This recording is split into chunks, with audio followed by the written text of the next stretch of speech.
ॐ सदाशिवसमारम्भां शङ्कराचार्यमध्यमाम् अस्मदाचार्यपर्यन्तां वन्दे गुरुपरम्पराम्।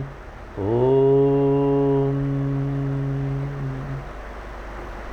तो तत्वबोध में हम लोग व्यष्टि विचार देख रहे थे और हमने देखा कि आचार्य बता रहे हैं कि ये 24 तत्वों में इसकी उत्पत्ति होती है तत्वों की।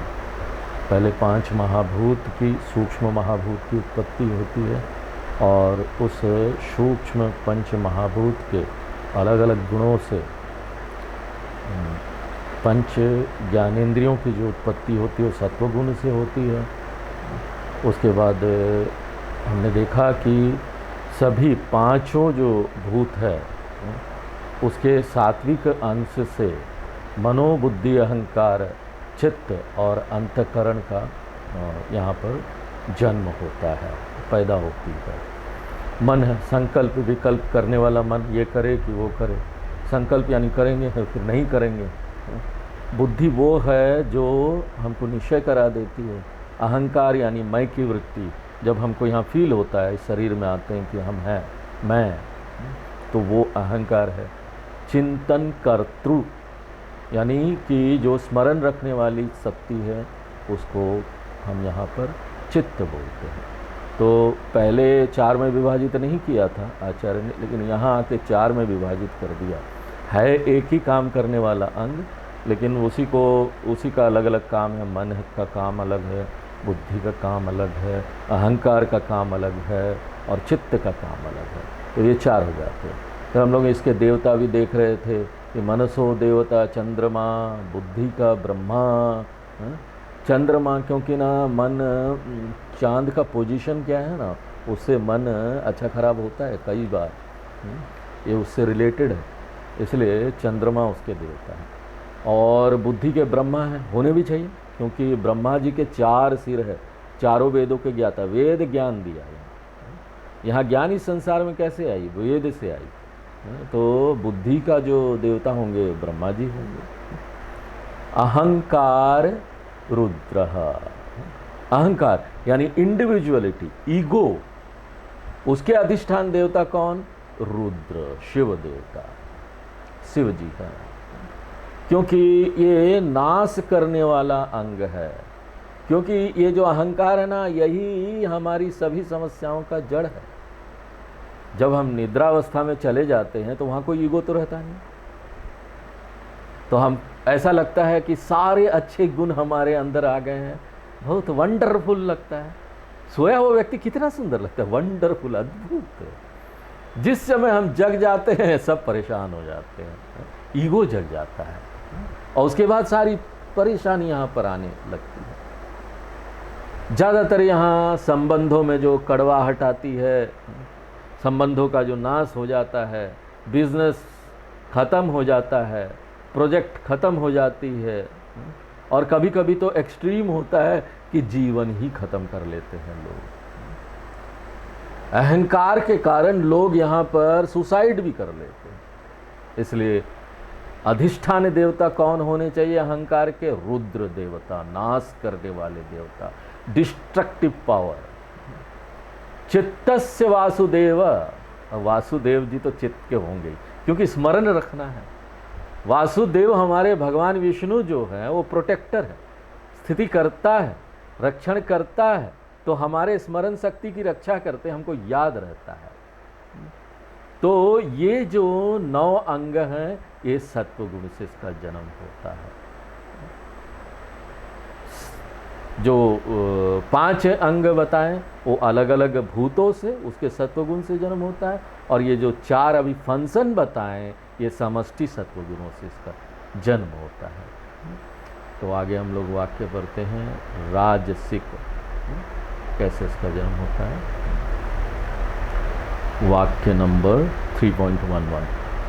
एतेषां पंचतत्वानां मध्ये तेषां पंचतत्त्वानां मध्ये आकाशस्य राजसांसात् आकाशस्य राजसांशात् वागिन्द्रिय संभूतम्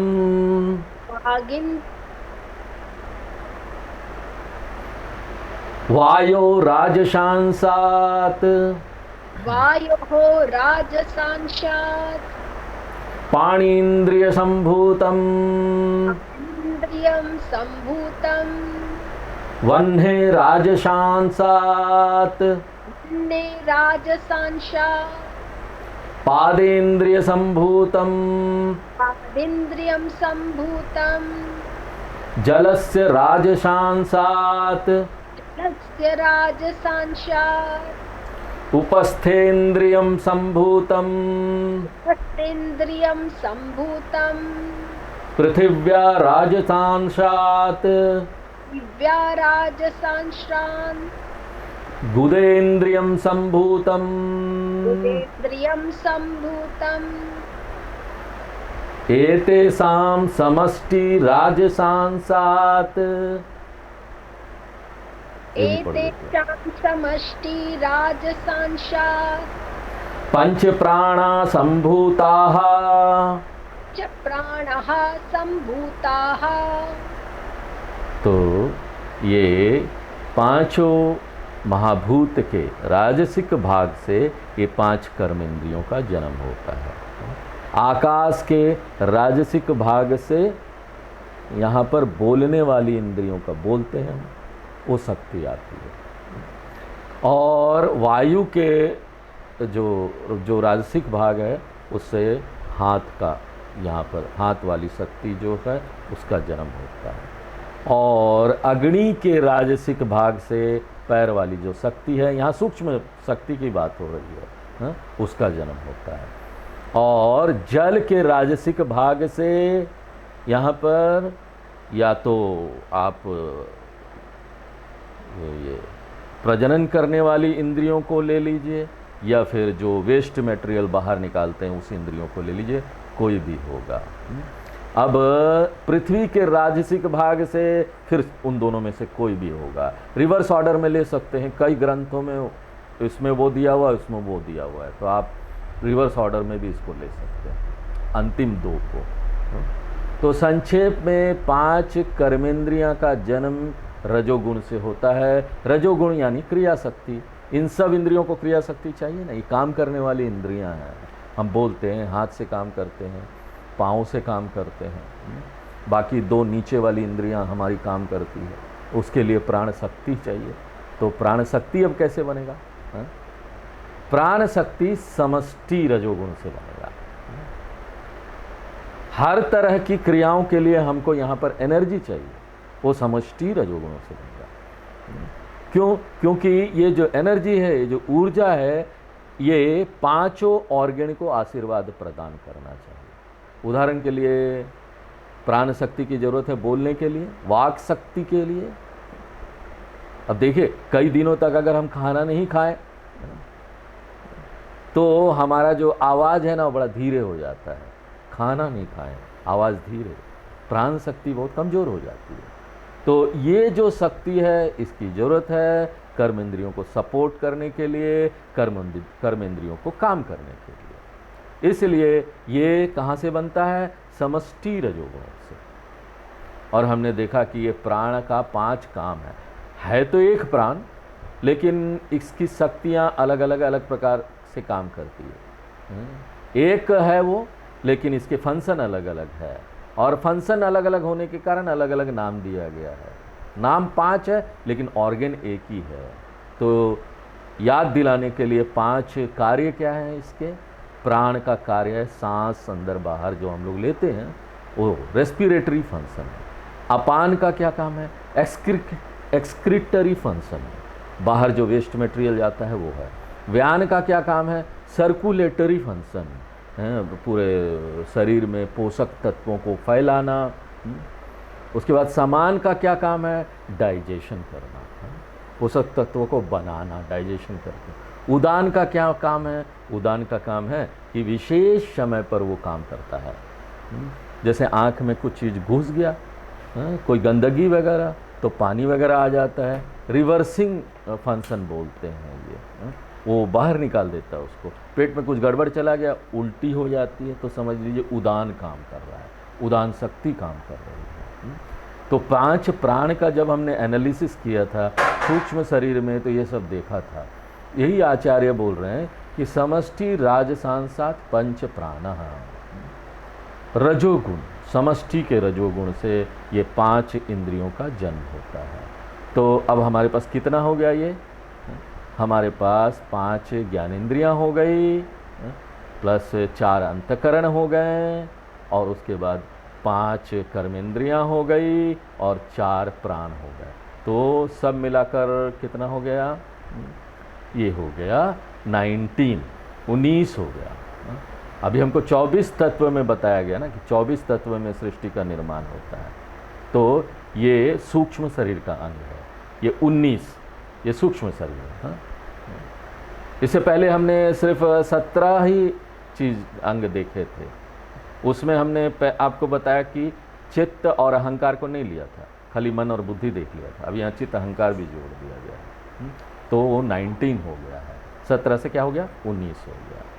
तो इतने तत्व का जन्म यहाँ हुआ। माया से 24 तत्व का जन्म हो रहा है, 5 सूक्ष्म भूत का, और यहाँ पर उसके बाद 19 भौतिक इंद्रियों का। इसलिए जब शुरू हुआ था तभी आचार्य ने बोल दिया था चतुर्विंशति तत्वोत्पत्ति प्रकारम, 24 एलिमेंट्स में इसका जन्म होगा। तो हम देखते हैं कि तामसिक बच गया है। अब ये तामसिक क्या करेगा? हमने 5 महाभूत के सत्वगुण का उपयोग कर लिया, 5 महाभूत के रजोगुण का उपयोग कर लिया, अब बच क्या गया? तमोगुण। तामसिक के बारे में बात नहीं की गई है, तमोगुण के बारे में।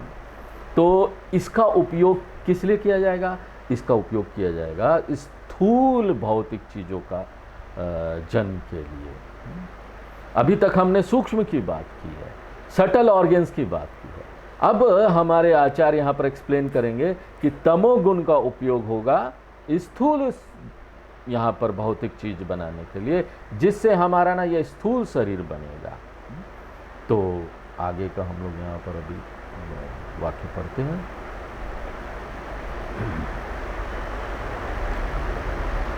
एतेषां पंचतत्वानां तामशांसात्, एतेषां पंचतत्वानां तामशांसात्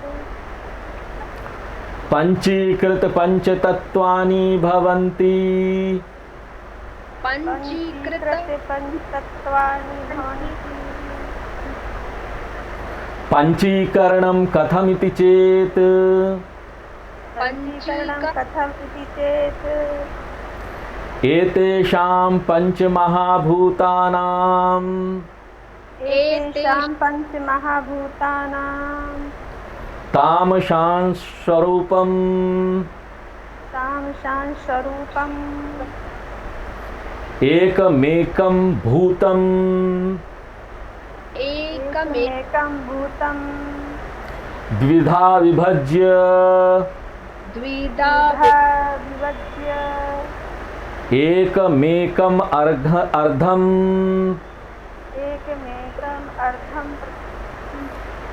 पृथक् तूष्णीं व्यवस्थाप्य, पृथक् तूष्णीं व्यवस्थाप्य अपरं परम् अर्धम्, अपरं परम् अर्धं चतुर्धा विभज्य, चतुर्धा विभज्य स्वार्धमन्येषु स्वार्थमन्येषु अर्धेषु अर्धेषु स्वभागचतुष्टय संयोजनं कार्यम्, स्वभागचतुष्टय संयोजनं कार्यम् तदा पंचीकरणं भवति, तदा पंचीकरणं भवति। तो सूक्ष्म महाभूत का निर्माण के बारे में बात करने के बाद अब हमारे आचार्य यहाँ पर हमको स्थूल भौतिक चीज़ों के निर्माण के बारे में बताया। तो स्थूल भूत कहाँ से इसका जन्म हुआ? तामसिक भाग से। किसके तामसिक भाग से? सूक्ष्म भूत के सांसिक तामसिक भाग से। तो एतेषां पंचतत्वानां तामसांसात्, तामसिक भाग से ये 5 भौतिक चीजों का जन्म हुआ। पंचीकृत पंचतत्वानि भवन्ति, स्थूल भूत का जन्म हुआ। अब यहाँ पर आचार्य एक्सपेक्ट कर रहे हैं, अपेक्षा कर रहे हैं कि स्टूडेंट के मन में कोई सवाल आए। क्या सवाल आए कि स्वामी जी ये सब तो सूक्ष्म था, 5 महाभूत, ग्रॉसिफाइड कैसे हुआ, स्थूल कैसे हुआ, किस तरह से ये नहीं दिखने वाला जो 5 तत्व था वो इनविजिबल से विजिबल हो गया, अदृश्य से दृश्य हो गया। तो ये पंचीकरणम कैसे होता है? पंचीकरणम कथम इति चेत्, ये पंचीकरणम है क्या? तो जो हमारे आचार्य है वो एक्सप्लेन करते हैं कि इसकी प्रक्रिया क्या है। एतेषां पंचमहाभूतानां तामसां स्वरूपम, तो तामसिक भाग, ये जो 5 भूत का तामसिक भाग है उससे एकमेकम भूतानि द्विधा विभज्य, हर एक भूत को आधा आधा विभाजित कर दिया गया। उसके बाद एकमेक अर्धम पृथक तूष्णीम व्यवस्थाप्य, एक आधा भाग को जो है डिवाइडेड एलिमेंट को जो है उसको अलग रख दिया, पृथक तूष्णीम व्यवस्थाप्य, अलग रख दिया, जैसा था वैसा रख दिया, आधा आधा भाग में विभाजित करने के बाद फिर अपरम परम अर्धम चतुर्थ विभज्य, बाकी जो आधा भाग था उसको 4 भाग में विभाजित कर दिया गया। तो ये जो बाकी आधा भाग को 4 भाग में जब विभाजित करेंगे तो सबका वो एक एक जो 4 भागों क्या होगा? 8वां अंश होगा। स्वार्धमन्येषु अर्धेषु स्वभाग चतुष्टय संयोजनम कार्यम, उसके बाद हर एक चौथे भाग को दूसरे एलिमेंट के साथ मिला दिया गया। तो आकाश का 1/8 वाला जो भाग है वो वायु के आधे भाग के साथ मिल जाएगा, और फिर आकाश का 1/8 वाला भाग है जो वो अग्नि के आधे भाग के साथ मिल जाएगा। फिर एक और जो आकाश का 1/8 वाला भाग है जो वो आपह के आधा भाग के साथ मिल जाएगा, जल वाला आधा भाग के साथ, और फिर जो आकाश का 1/8 भाग है वो पृथ्वी के आधे भाग के साथ मिल जाएगा। इस प्रकार से ये जो 8वां अंश है वायु का भी, वो भी बाकी चारों में डिस्ट्रीब्यूट हो जाएगा। हाँ, तो इसको बताने के लिए जरा हम आपको चार्ट कुछ दिखाएंगे, वो चार्ट से ना बड़ी अच्छी तरीके से समझ में आएगा।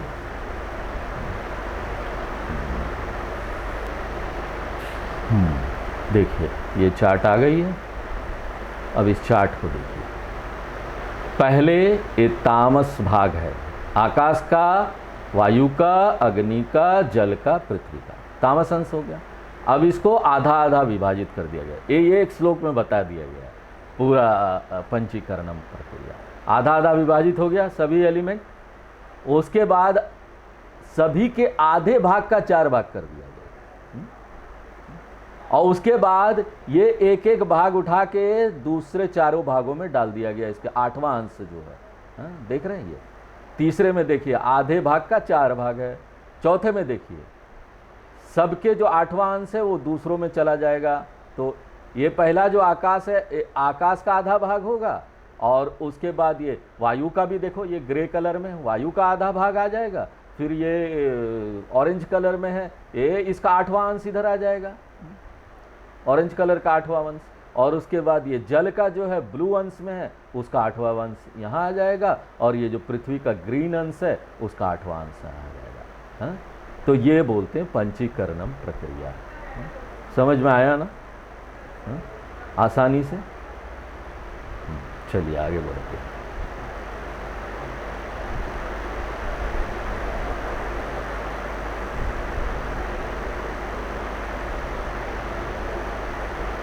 ये हम भेज देंगे आप लोगों को, चार्ट व्हाट्सएप कर देंगे तो आपके पास रहेगा। तो इस प्रकार से ये ग्रॉस एलिमेंट बन गए, मिक्सिंग हो गए। पहले शुद्ध रूप में थे, अभी जब मिश्रण हो गया तो ये ग्रॉस हो गया। कॉम्बिनेशन हो गया, पांचों एलिमेंट का कॉम्बिनेशन हो गया। अब यहाँ पर चैलेंज हमारे पास ये आएगा, ये हमारे पास समस्या आएगी कि देखो अब तो ये सब में एक दूसरे में मिल गया, ये एलिमेंट है 5 महाभूत, तो हम इसको क्या नाम दें? तो सॉल्यूशन ये है कि जो भी डोमिनेंट एलिमेंट जिसमें है ना, वो उसको उसका नाम दे देंगे। जो भी प्रधान है, आधा भाग जो उसमें रहेगा जिस चीज़ का, बाकी तो 8वां अंश है, इसलिए हम उसको वो नाम दे देंगे। तो आकाश का आधा भाग है तो उसको आकाश का नाम दे दिया, वायु का ऐसा आधा भाग है तो वायु बोल दिया, अग्नि का आधा भाग है अग्नि बोल दिया, आपः पृथ्वी। तो यहाँ पर फिर आचार्य बोलते तद पंचीकरणम भवति। इस तरह से मिश्रित होकर ये जो सूक्ष्म महाभूत है ये ग्रॉस बन जाएगा, स्थूल बन जाएगा। एतेभ्य पंचीकृत पंच महाभूतेभ्य स्थूल शरीरम भवति। इसी से स्थूल शरीर का निर्माण होता है। बिना स्थूल शरीर के हम लोग कैसे होंगे? गोस्ट, दिखाई नहीं देंगे। सूक्ष्म होंगे तो दिखाई कैसे देंगे? तो हम लोग ये पढ़े थे क्या? हाँ, पढ़ लेते हैं 15 और 16 नंबर। एतेभ्य पंचीकृत पंच महाभूतेभ्य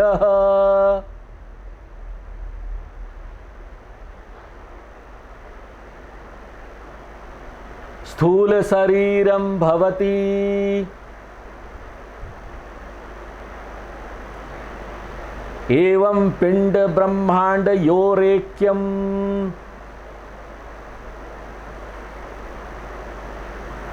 संभूतम। तो ये हो गया।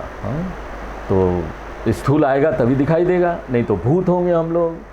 तो देखो इस तरह से हमारा ये सुंदर शरीर का निर्माण होता है। एक स्थूल, एक दिखने वाला चीज आता है, हार्डवेयर का निर्माण होता है। अगर कंप्यूटर की भाषा में बोले तो कंप्यूटर में 2 चीज होता है ना, एक सॉफ्टवेयर, एक हार्डवेयर। सॉफ्टवेयर काम नहीं करेगी जब तक कि हार्डवेयर नहीं है। हार्डवेयर चाहिए सॉफ्टवेयर को इंस्टॉल करने के लिए। देखिए कितने महान है हमारे क्रिएटर भगवान।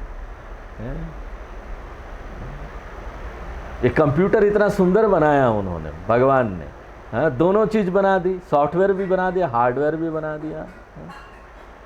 स्थूल शरीर का सिर्फ निर्माण नहीं होता, किंतु पूरा स्थूल प्रपंच जो है, पूरी सृष्टि का, ये ग्रॉस यूनिवर्स का, वो भी ना इन 5 महाभूतों का मिश्रण ही है। ये जो दिखने वाला सृष्टि है ना, ये इसका मिश्रण है।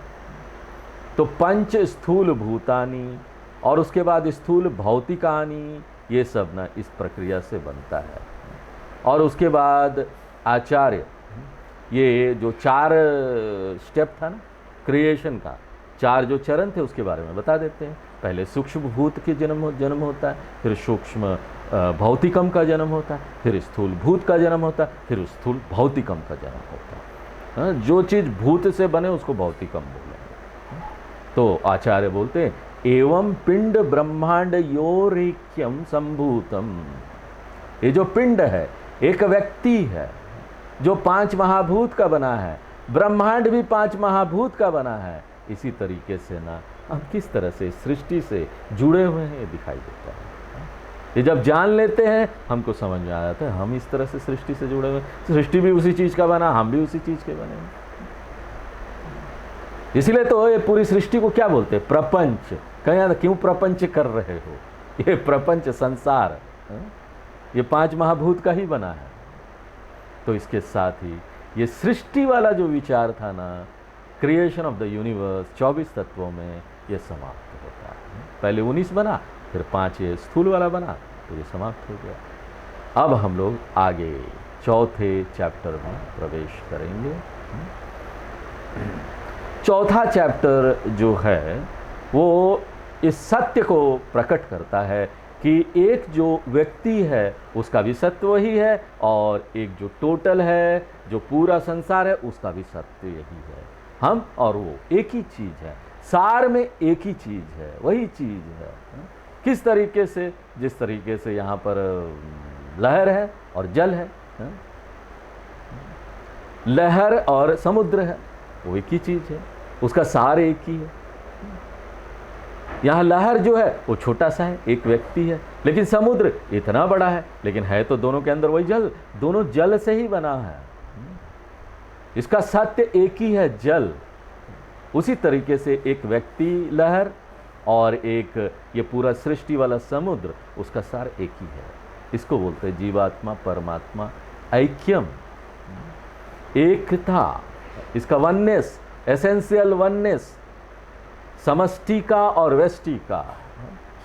तो ये जो सत्य है इसको समझना, ये ही इसका मुख्य विषय है, तत्वबोध।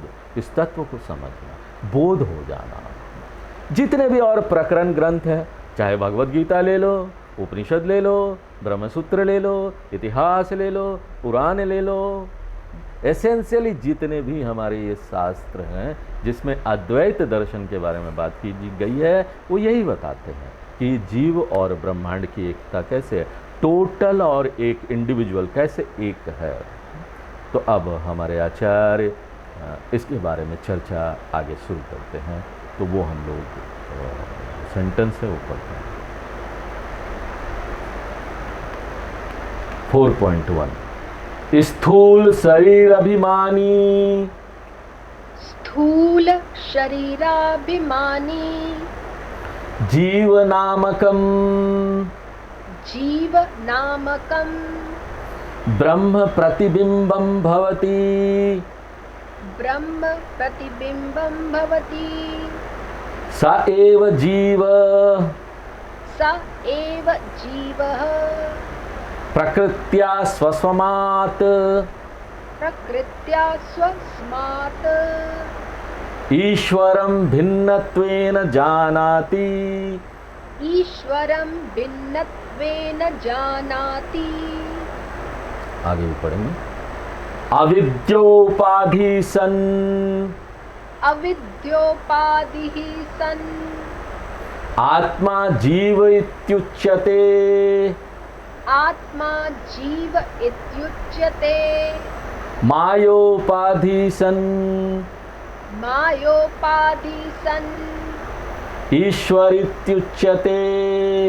ईश्वर इत्युच्यते। इससे पहले कि हम इस टेक्स्ट का एनालिसिस करें, हमको ना थॉरली अंडरस्टैंड करना पड़ेगा इस कंसेप्ट को।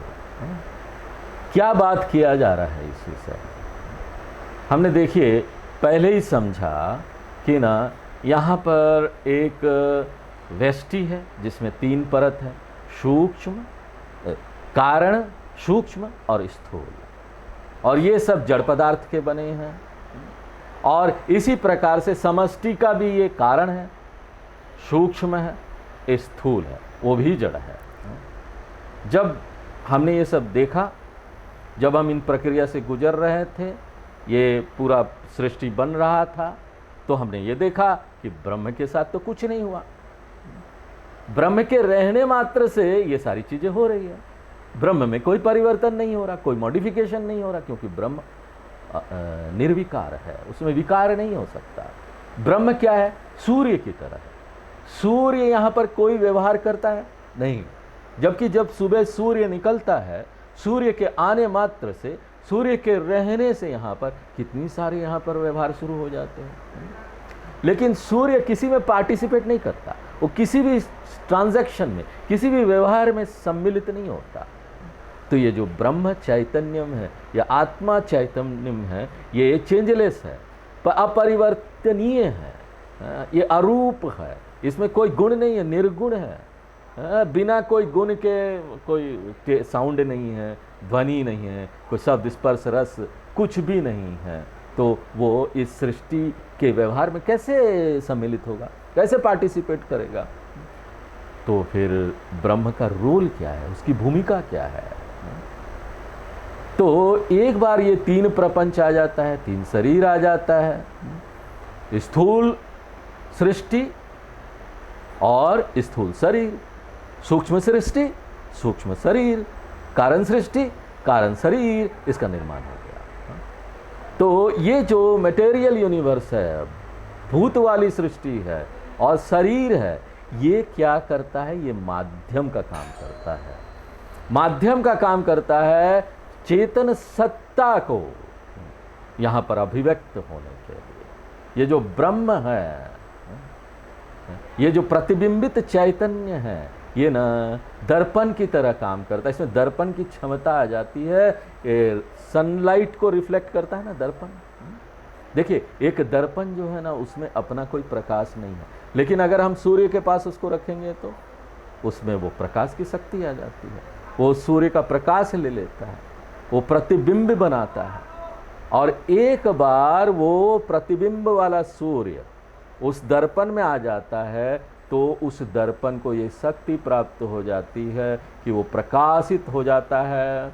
और यही नहीं कि वो प्रकाशित होता है, वो ना उस जगह को भी प्रकाशित कर देता है। जब सूर्य का प्रतिबिंब उसमें पड़ता है तो ये जो मिरर था, ये जो दर्पण था जिसका अपना कोई प्रकाश नहीं है, वो इतना प्रकाशित हो जाता है, इतना रिफ्लेक्शन देता है कि ना एक अंधेरे कमरे को भी उससे प्रकाशित किया जा सकता है। तो एक दर्पण में ये शक्ति आ जाती है, वो अंधेरे कमरे को भी प्रकाशित कर देता है। किससे? ओरिजिनल सन से नहीं, मूल सूर्य से नहीं, उसे उधार लेता है। वो प्रतिबिंब पड़ता है, प्रतिबिंबित चैतन्य बोलते हैं उसको। वो प्रतिबिंब पड़ा ना, मूल सूर्य तो कमरे का अंधेरा दूर नहीं कर रहा सीधा सीधा आकर, आपने ऐसा प्रतिबिंब किया तब जाकर कमरे का अंधेरा दूर होगा। उसी प्रकार से ये चेतनता जो है वो ना यहाँ पर पूरी सृष्टि में, तीनों सृष्टि क्या हो गया? कारण, सूक्ष्म और स्थूल, और तीनों शरीर में भी है, उसमें प्रतिबिंबित चैतन्यता है। ये 6 माध्यम है, ये 6 माध्यम में ये प्रतिबिंबित चैतन्यता आती है।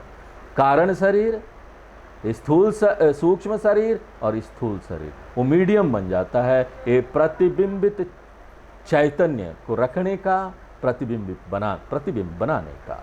अपने आप में उसका कोई शक्ति नहीं है, एक दर्पण की तरह वो इनर्ट है, जड़ है। प्राकृतिक रूप से एक जड़ चीज जब एक जिंदा चीज की तरह व्यवहार करने लगता है, एक जड़ शरीर, एक वस्तु जो है वो जिंदा शरीर की तरह व्यवहार करने लगता है, जिंदा हो जाता है ये शरीर, तो प्राकृतिक रूप से अगर वो जड़ है तो वो नेचुरल नहीं होगा, प्राकृतिक चेतनता नहीं होगी, उसमें उधार लिया हुआ होगा। Borrowed from where? आत्मा से, ओरिजिनल चेतनता से उधार लिया हुआ। तो यहां पर 3 शरीर है और 3 रिफ्लेक्शन हो गई। तो इसको भी ना हम एक इलस्ट्रेशन के माध्यम से समझेंगे, एक चार्ट के माध्यम से समझेंगे कि ये कैसे होता है। दिखाई दे रहा ना? तो देखिए ये इस प्रकार से है। पहले हम लोग इसमें देखते हैं कि ये कारण शरीर है, और कारण शरीर इसमें भी एक माध्यम है, अपना जीव का शरीर है। तो हम इसको क्या बोलेंगे? कारण वाला को क्या बोलेंगे? प्रम 1। क्या होगा वो? प्रम मतलब प्रतिबिंबित माध्यम, वो माध्यम है, मीडियम है। प्रतिबिंबित माध्यम 1, सूक्ष्म को बोलेंगे प्रतिबिंबित माध्यम 2, स्थूल को बोलेंगे प्रतिबिंबित माध्यम 3। प्रम 1, प्रम 2, प्रम 3। और ईश्वर का क्या हो गया? ईश्वर का भी कारण शरीर है। प्रम 4 कारण शरीर, प्रम 5 सूक्ष्म, प्रम 6 स्थूल। इसी प्रकार से ये चेतनता भी उसमें आ रही है। तो इसको क्या बोलेंगे? प्रतिबिंबित चेतनता 1, जीव का जो कारण शरीर है उसमें प्रच 1, उसी प्रकार जीव का जो है प्रच 2, फिर ये प्रच 3, और उसके बाद ईश्वर का जो कारण शरीर होगा वो प्रच 4, प्रच 5, प्रच 6। कारण, सूक्ष्म, स्थूल।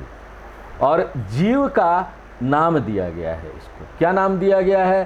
कारण शरीर को नाम दिया गया है प्राज्ञ, सूक्ष्म शरीर को दिया गया है तेजस, और स्थूल शरीर को दिया गया है विश्व। उसी प्रकार से ईश्वर भी जब एक प्रतिबिंबित माध्यम में आता है, दोनों देखो प्रतिबिंबित माध्यम है, जीव भी प्रतिबिंब, एक माध्यम से एक लबादा ओढ़ के आ गया, भगवान भी एक लबादा है, यहाँ पर एक माध्यम लिए हुए है। मूल क्या है? ऊपर ब्रह्म है, चेतन है, ये यहाँ पर पड़ता है प्रतिबिंबित इसका, तो ये लोग मिरर की तरह चमकने लगते हैं। और जीव क्या है, छोटा मिरर है। छोटे मिरर में देखिए छोटा आधे कमरे को प्रकाश देगा, लेकिन ईश्वर क्या है, बड़ा दर्पण है। बड़ा दर्पण है तो उसमें बड़ी शक्ति है, बड़ी बड़ी चीजों को प्रकाशित कर सकता है। तो इसके सूक्ष्म शरीर को, ईश्वर के सूक्ष्म शरीर को क्या नाम दिया गया, माया। कारण शरीर को क्या नाम दिया गया, माया या अविद्या। और हिरण्यगर्भ के सूर्य, हिरण्यगर्भ के सूक्ष्म शरीर को नाम दिया गया।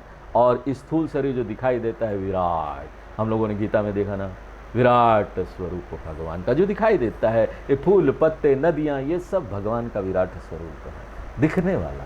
हिरण्यगर्भ क्या सूक्ष्म है, दिखाई नहीं देता। इसके पीछे जो शक्तियां हैं, इन पेड़ पौधों के पीछे, धरती के पीछे, ये सारी शक्तियां जो काम कर रही है वो हिरण्यगर्भ है। और माया समझ नहीं सकती, तो कारण में जब जितना भीतर जाते जाएगा ना, समझ पाना मुश्किल होता, बुद्धि काम नहीं करती। तो इस प्रकार से ये जीव और ईश्वर डिवाइडेड है, सिर्फ उपाधि के कारण, प्रतिबिंब के कारण, मीडियम के कारण। तो मीडियम वाला लबादा निकाल दो। अगर ये मीडियम वाला लबादा निकाल देंगे तो क्या है, हम तो वही है, ब्रह्म चैतन्य। बाकी सब चीजें जड़ है। ये भी हम आपको भेज देंगे, जो है यहाँ पर ये चार्ट हम आपको भेज देंगे।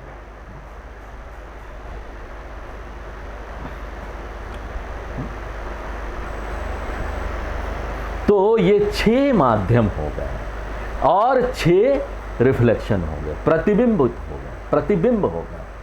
लेकिन ओरिजिनल सोर्स एक ही है।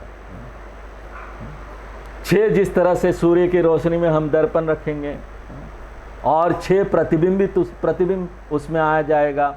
एक जो है उसमें मेन सोर्स होगा, जहां से आ रहा है, सूर्य मेन सोर्स होगा। बाकी सब तो यहाँ पर प्रतिबिंबित ही है, बहुत सारी प्रतिबिंबित चीजें हैं। यहाँ पर सारे जो लोग हैं वो प्रतिबिंबी ही है। तो शास्त्रों ने विशेष नाम दे दिया इसको। जो यहाँ पर प्रतिबिंबित चैतन्य एक है, उसको प्राज्ञ नाम दे दिया गया। प्रतिबिंबित चैतन्य 2 है, उसको तेजस नाम दे दिया गया। प्रतिबिंबित चैतन्य 3 है, उसको विश्व नाम दे दिया गया। प्रतिबिंबित चैतन्य 4 है, अंतर्यामी नाम दे दिया गया। प्रतिबिंबित चैतन्य 5 है, हिरण्यगर्भ नाम दे दिया गया। प्रतिबिंबित चैतन्य 6 है, विराट नाम दे दिया गया। तो पहला जो 3 है वो जीव के स्तर पर है, व्यष्टि के स्तर पर है, और अंतिम जो 3 है वो समष्टि के स्तर पर है। और ये सब किसको रिप्रेजेंट करती है, एक आत्मा, एकमात्र यही है आत्मा को। रिफ्लेक्शन बहुत सारा होगा यहाँ पर, प्रतिबिंब बहुत सारा होगा, लेकिन ओरिजिनल सिर्फ एक ही है। तो ये तीनों को एक साथ मिलाकर प्राज्ञ, तेजस और विश्व एक साथ मिलाकर क्या बोलेंगे, ये जीवात्मा है। तो ये जीवात्मा नाम दिया गया है व्यष्टि वाले समूह को। जबकि यहां पर ये 3 दूसरे, बाकी 3 को मिलाएंगे, अंतर्यामी, हिरण्यगर्भ और विराट, तो ये क्या हो जाएगा मिलकर, ये है परमात्मा, ईश्वर। तो जीवात्मा भी रिफ्लेक्शन है और परमात्मा भी रिफ्लेक्शन है। मूल जो है वो ना तो जीवात्मा है ना परमात्मा है। ओरिजिनल क्या है, सिर्फ आत्मा है। वही वो व्यष्टि में आ जाता है तो जीवात्मा हो जाता है, और वही चीज जब यहाँ पर समष्टि में आ जाता है, टोटल शक्ति उसके पास होती है, तो परमात्मा हो जाता है। अब देखेंगे कि हम ना यहाँ पर ये देखेंगे कि इसका नेचर और साइज क्या है। ये प्रतिबिंबित का, प्रतिबिंब का नेचर और साइज क्या है, इसकी प्रकृति क्या है, ये कितना बड़ा है। तो ये किस पर निर्भर करेगा कि ना माध्यम कैसा है, माध्यम कितना बड़ा है। देखिए मूल सूर्य जो है इतना बड़ा है, वो इतना प्रकाशित होता है, लेकिन दर्पण जो है छोटा बड़ा हो सकता है ना। दर्पण छोटा है और बहुत गंदा है, तो प्राकृतिक रूप से क्या होगा, उसका जो यहाँ पर प्रकाश है ना वो मंद हो जाएगा, डल हो जाएगा। तो ये प्रकाश मंद किसकी वजह से होता है, डलनेस किसकी वजह से होती है, माध्यम कैसा है। ये माध्यम को चमका दीजिए, साधु संत लोग इस माध्यम को चमका देते हैं तो उनका प्रकाश ज़्यादा होता है, उनके सामने बैठेंगे प्रकाश ज़्यादा होता है ना। माध्यम को चमका दीजिए, तो इस प्रकार से ये जो प्रतिबिंबित जीवात्मा जो है वो छोटा है, साइज में छोटा है, उसमें थोड़ा डलनेस है, वो मंद है। क्यों? क्योंकि शरीर में बहुत सारी समस्या आ जाती है, उसका अनुभव हम करते हैं। इसलिए जीवात्मा में लिमिटेड क्वालिटीज है या नेगेटिव एट्रीब्यूट्स है। उसमें क्या है? अल्पज्ञत्वम है, अल्पज्ञ है, वो लिमिटेड है, थोड़ा जानता है, थोड़ा नॉलेज है उसको। अल्पेश्वरत्वम है, यानी उसको थोड़ा पावर है, थोड़ी शक्ति है, हम थोड़ी दूर तक देख सकते हैं, हम थोड़ी दूर तक सुन सकते हैं, लेकिन भगवान लोग तो बहुत दूर तक देख सकते हैं, सब जान सकते हैं, उन भगवान सबके मन को जानते हैं।